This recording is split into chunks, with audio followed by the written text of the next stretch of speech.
Senator Kennedy from Louisiana is recognized. Thank you, Mr. Chairman. Mr. Secretary, the Biden administration has operated as Iran's best friend, hasn't it? No, I disagree completely, Senator. Well, Iran sold Iraq $10 billion, not million, $10 billion worth of electricity, but Iraq couldn't pay them because of our sanctions against Iran. Biden administration waived those sanctions, didn't it? Senator, So that Iran could get $10 billion. Isn't that a fact? No, Senator, those waivers started under the Trump administration. That money is still in Iraq. That money has never been to Tehran. It will never go to Tehran. The first waiver was on July 2023, wasn't it? Senator, I believe those waivers started in 2018. The first waiver that the Biden administration did was July of 2023, wasn't it? So, Senator, again, I believe the waiver program started in. You didn't issue a waiver on July of 2023. Senator, the waivers were continued into 2023. And you issued another waiver to get the money to Iran in November of 2023, didn't you? Senator, as I said, that money has never been, will never go to Iran. The money is still in Iraq. The money may be used for humanitarian purposes, but not a dollar of that money. And you issued another waiver on March of 2024, not too long ago. That was 6 weeks after Iran killed 3 American soldiers.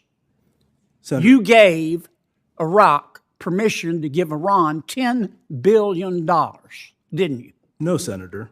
As I mentioned, this was something that started in 2018 under the Trump administration. It allowed Iraq to purchase electricity and to store that money in Iraq. None of that money to date will ever go to Iran. The money is being held for humanitarian purposes. You're not telling the truth, Mr. Secretary. No disrespect, but that's just not true. Senator Menendez and Senator Scott made the point. We all know, unless you peaked in high school, you know that money is fungible. The Biden administration also paid Iran $6 billion to release 5 of our prisoners, didn't it? Senator, again, that money is in Qatar.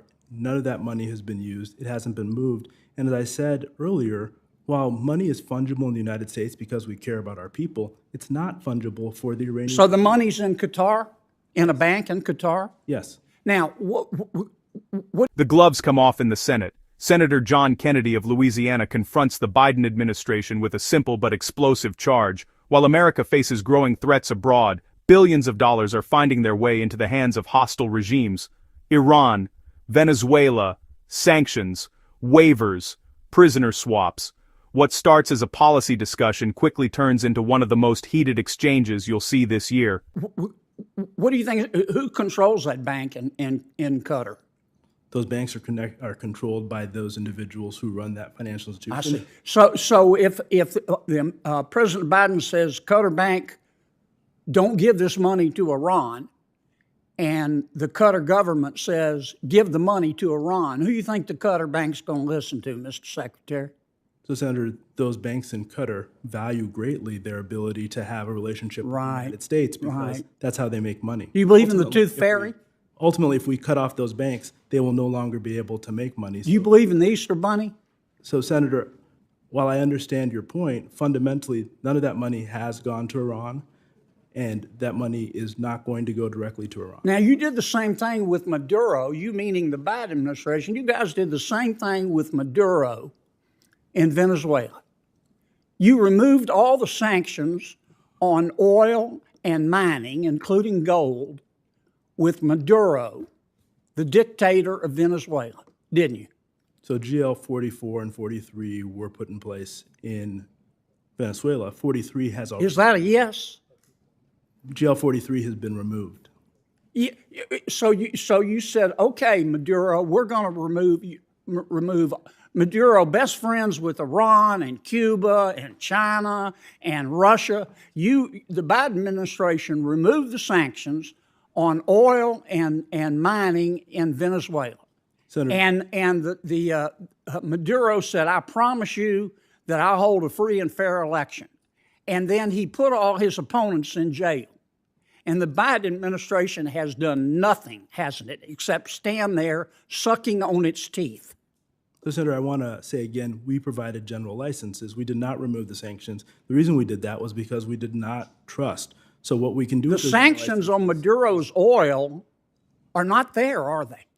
General License 44, which gives permission for the sale of oil, expires on April 17th, which will then put those sanctions back in place. We did not remove the sanctions. We provided general The license. problem you folks have is that you want to quote Socrates in the middle of a bar fight. Iran is not our friend. Venezuela is not our friend. President Biden keeps giving them money to buy weapons to try to kill us. Senator, we Do you not 500 understand that? sanctions on the Iranian regime. We have not allowed a dollar from Qatar or from the Iraqi electricity fund to flow to Iran. That's just not true.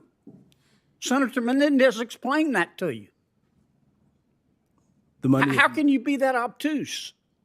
Senator, as I've said, our goal is to make sure that we take every action to prevent Iran's destabilizing activity in the region. We're going to continue to go after Iran's sale of oil and try and limit their ability as best we can using the tools that you've given us. I'm here before the Senate asking for additional tools that will allow us to continue to do that. Okay, you saw Senator Kennedy made your point. Senator Warner from Virginia is recognized. If you enjoyed this video, please like and subscribe for more political insight.